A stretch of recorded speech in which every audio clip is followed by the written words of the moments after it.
This is the man who allegedly sexually abused women and girls over 4 decades, leaving jail Tuesday after posting $25,000 bail.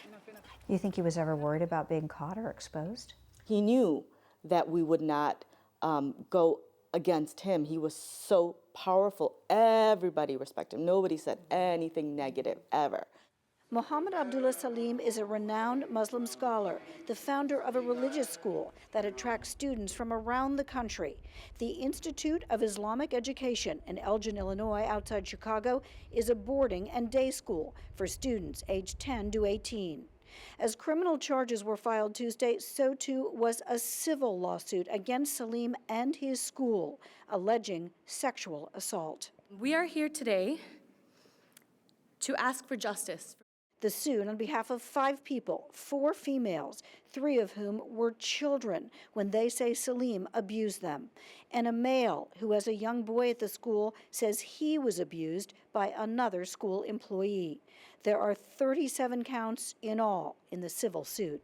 The alleged abuse came to light only late last year after a young female staffer at the school told her relatives and then police that Salim had repeatedly touched her inappropriately. Social worker Imam Ali began meeting with the young woman, who gave Ali permission to share her story. I think the first incident happened where he basically grabbed her behind and squeezed it. And her, I think, initial reaction was shock. Ali says Salim grew bolder over a 7-month period. He just pulled her on his lap and, just kept groping her and touching her, and she kept saying no and kept pushing off of him and he kept pulling on until he pulled her and forced her on him on his lap. The civil and criminal complaints say Salim's bodily fluids ended up on the young girl's clothes. Evidence turned over to police. Police also have a document Salim is said to have signed last year during a meeting that included the alleged victim in the criminal case. It states, Salim has apologized to the victim and her mother. He has admitted to his actions. But today, Salim's attorney told us, quote, at this point, Mr. Salim is categorically denying the charges that have been leveled against him in court. He also said Salim is, quote, in good spirits. He completely understands what is going on. He's in a very good frame of mind, and he is very positive. He is not yet responding to the civil complaints in which other women claim the respected cleric abused them as children during private tutoring sessions more than 30 years ago. I really never, ever said anything to anybody. It's still hard for you to talk about, I can tell. Well, it is. It's because it's not something you can share within our community.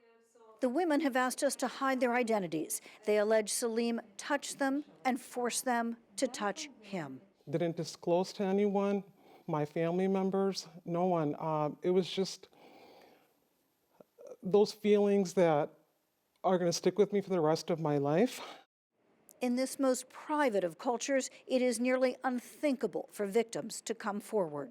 The emphasis on modesty and privacy that our faith puts, which are very values that I hold near and dear to my heart. But the emphasis that they put on that actually encourages the silence and makes these issues kind of taboo.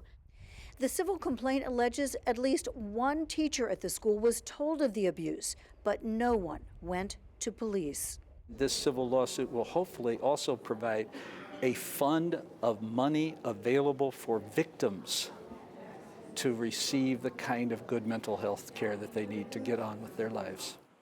Many are now calling the young staffer who was brave enough to report the alleged abuse a hero.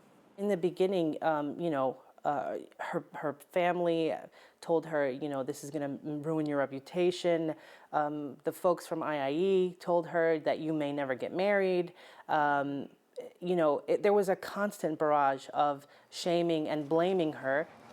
Now, though, the shame and blame has shifted to a man once considered a spiritual leader.